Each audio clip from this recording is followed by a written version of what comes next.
नमस्कार सभी को, आपका स्वागत है दोबारा मेरे चैनल पर। आप भागवत पुराण पढ़ने के लिए दोबारा आ चुके हैं, इसके लिए बहुत बहुत धन्यवाद। मैं करता हूँ कि हर बार अच्छी तरीके से भागवत पुराण का एक एक चैप्टर पढ़ के आपको बढ़िया से समझा पाऊँ। आज इसी कड़ी में हम 6वां, 7वां और 8वां चैप्टर एक बार में ही पढ़ेंगे। सोच रहे हैं 6वां, 7वां, 8वां चैप्टर एक बार में क्या पढ़ने की जरूरत है। 6वां, 7वां, 8वां चैप्टर एक बार में इसलिए मैं समरी में बना रहा हूँ कि उसको बढ़िया तरीके से आपको दिमाग में फिट बैठ जाए। अगर आप बढ़िया से अगर एलाबोरेट चाहते हैं तो उसके लिए अलग से वीडियो डाल दूंगा, लेकिन चैप्टर तक मैंने वीडियो डाला है। बोलते हैं पिछले चैप्टर्स में ये पढ़ा, इसमें देह त्याग कर रहे थे। उस समय से पूरी तरह से युधिष्ठिर और पांचों पांडव बिल्कुल बेचैन हो गए थे। श्री कृष्ण उनको समझा तो सकते थे, पर ये चाहते थे कि युधिष्ठिर समझे भीष्म पितामह द्वारा, क्योंकि वो पितामह थे। युधिष्ठिर को तो वो समझा देते हैं, युधिष्ठिर जी का जो रहता है वो दूर हो जाता है। तो युधिष्ठिर जी ये सोचते हैं वो मुक्त हो चुका, अब करे क्या।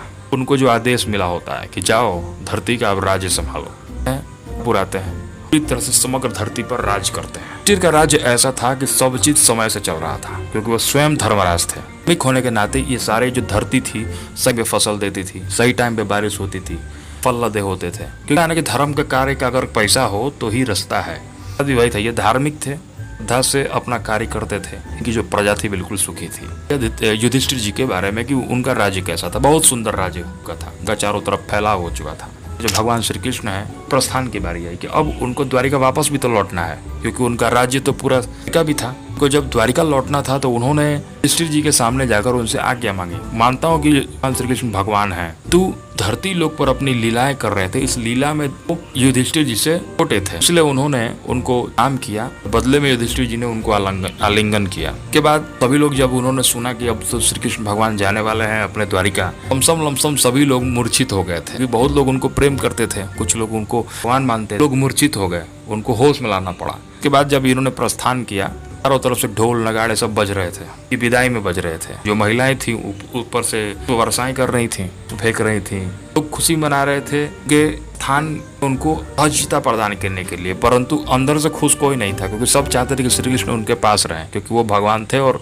उनसे उनको बहुत ज्यादा प्रीति हो चुकी थी। क्या है कि उनको तो जाना ही था, द्वारिका में भी उनके भक्त लोग हैं, उनके सब लोगों को जाना पड़ा। तो वो जब जा रहे थे तो कुछ दूर तक पांडव चले उनके साथ, बाकी युधिष्ठिर जी ने एक टुकड़ी जो सेना है उनके साथ लगा दिया उनके प्रोटेक्शन के लिए, मतलब एक फॉर्मेलिटी, क्योंकि भगवान को किसी चीज की प्रोटेक्शन की कोई आवश्यकता नहीं थी। आप पूरा इतिहास पढ़ सकते हैं, किंतु अपने प्रेम वश उन्होंने एक टुकड़ी भिजवाई। वो जा रहे तो कहाँ से होकर गुजरते हैं, ये भी बहुत सोचने वाली बात। भगवान श्री कृष्ण कुरुजांगल, पंचाल, शूरसेना, ब्रह्मावर्त, कुरुक्षेत्र, मत्स्या, सरास्वता, सारस्वता और मरुस्थलों से गुजरे। प्रत्येक संध्या वो विश्राम करते और फिर अगले दिन आगे बढ़ जाए। ऐसे करते करते वो जब द्वारिका के मेन गेट पे पहुंचते हैं, मतलब द्वारिका अब प्रवेश करने वाले हैं, तो उस समय क्या होता है कि श्री कृष्ण भगवान अपना पांचजन्य नामक एक शंख बजाते हैं। और वो एक शंख इसलिए बजाते हैं कि वो अपना आने का लोगों को सूचना देते कि हाँ अब मैं द्वारिका में आ चुका हूँ। जो ही उन्होंने पांचजन्य नामक शंख सुना, पूरे द्वारिका में जैसे उत्सव का माहौल हो गया। महिलाएं प्रसन्न हो गई क्योंकि भगवान आ चुके थे उनके,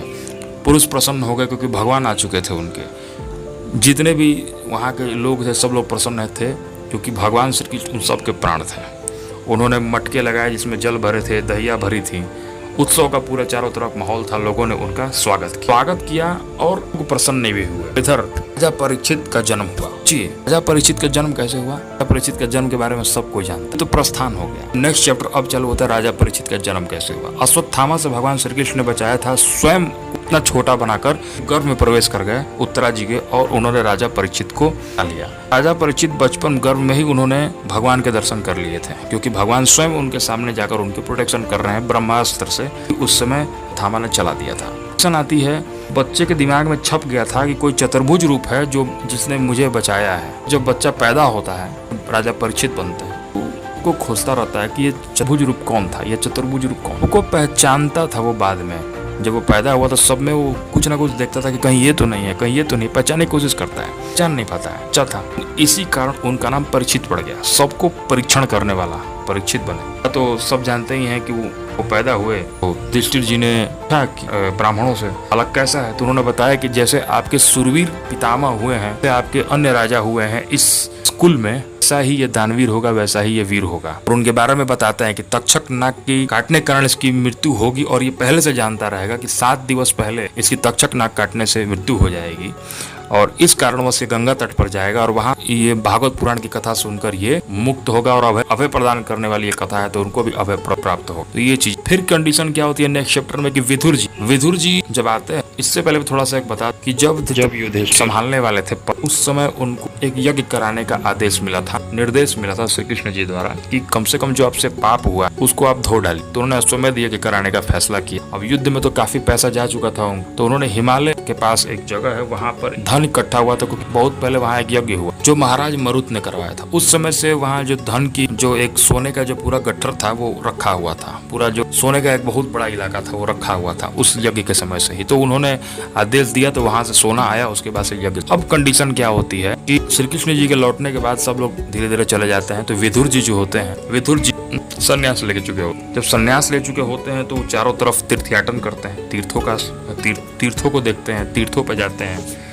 और कई वर्ष बाद जब वो लौटते हैं फिर से हस्तिनापुर में, जबकि उनको लौटना नहीं चाहिए था परंतु किसी कारण के लिए, वो कारण कि उनके मन में कहीं ना कहीं ये उपदेश, भगवान की इच्छा। जब मैत्रेय ऋषि से मिले थे विदुर जी तो मैत्रेय ऋषि ने उन एक आदेश, उसी आदेश की पूर्ति के लिए वो धृतराष्ट्र और गांधारी को, कुंती को उपदेश देने के लिए कि अब आपको वानप्रस्थ ले लेना चाहिए। तो वो आते हैं हस्तिनापुर में। जब हस्तिनापुर आते हैं तो सभी खुश हो जाते हैं कि भाई वर्षों बाद विदुर जी लौटे, तो कोई कैसे ना खुश हो, सब खुश हो जाते हैं। फिर बोलते हैं वो अपने भाई के पास जाते हैं।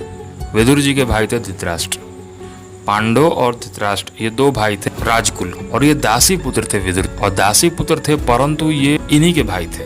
अब इसकी कहानी भी बहुत विचित्र है, मैं आपको इसकी कहानी कभी बाद में सुना दूंगा, बस इतना समझ लीजिए कि उनके भ्राता थे। वो आते हैं और कहते हैं कि धृतराष्ट्र अब तुम्हें यकृत रोग हो चुका है, तुम बुढ़ा चुके, बुढ़े हो चुके, तुम्हारे दांत गिर चुके हैं, तुम्हारे पुत्र मारे जा चुके, तुम्हारे पौत्र मारे जा चुके, तुम्हारे सगे संबंधी खत्म हो चुके हैं जो तुम्हारे साथ के थे। किसी ने वानप्रस्थ ले लिया, कोई संन्यास ले लिया, तुम अभी तक मुंह में जकड़े हुए हो, बहुत ही बुरी परिस्थिति आने वाली है, कलयुग आने वाला है, जल्दी से निकल चलो यहाँ से। अब ये बात जब कहते हैं धृतराष्ट्र को, और ये भी कहते हैं कि इतना सुनने के बाद तो किसी को घर पे टिकना ही नहीं चाहिए, क्योंकि वो जानते थे कि जब तक ऐसी बात नहीं बोलूंगा धृतराष्ट्र घर नहीं त्यागेंगे, क्योंकि वो बहुत ज्यादा मोह से आ सकते थे। यही क्या होता, तो उन्होंने उनसे कहा। सुबह होती है, देखते हैं जब युधिष्ठिर जी अपने कार्य करने के बाद जब फिर राजमहल में लौटते हैं तो देखते हैं कि ना धृतराष्ट्र है वहाँ पे, ना उनकी माताएं हैं वहाँ, तो शोक में हो जाते हैं। और वो कहते हैं, संजय जी से पूछते हैं, संजय का नाम जानते हैं आप? संजय का तो धृतराष्ट्र सुन ही नहीं पाते, हाँ भारत, वही संजय की बात कर रहा हूँ। संजय से पूछते हैं कि बताओ कहाँ है, उनके पास कोई जवाब, बहुत शोकातुर हो जाते हैं। तो नारद जी पधारते हैं वहाँ। नारद जी कहते हैं कि सब कहीं ना कहीं तो जाना ही होता, यहाँ पर सब खेल करने आए हैं, ये खेल करके सबको जाना हो। और उनको बताते हैं कि वो सप्त स्त्रोत्र में गए हुए हैं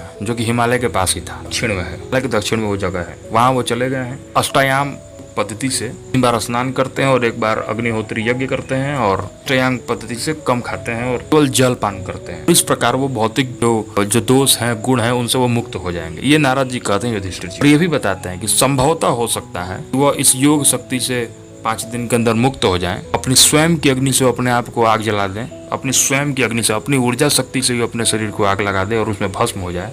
यह देखकर गांधारी भी उनके साथ सती हो जाएंगी। यह सब देखने के पश्चात विदुर सुख और दुख के मिश्रित भावनाओं लिए उस स्थान से चले जाएंगे और अपने भाई को एक मुक्त योगी पद प्रदान करता हुआ, एक मुक्त योगी पद प्राप्त करता हुआ देख विदुर आश्चर्यचकित हो जाएंगे, परंतु उन्हें इस बात का खेद भी नहीं रहेगा क्योंकि वे भगवान के शुद्ध भक्त नहीं बन पाए। यह सूचना देकर नारद मुनि ने आकाश मार्ग से प्रस्थान किया और देवऋषि की शिक्षाओं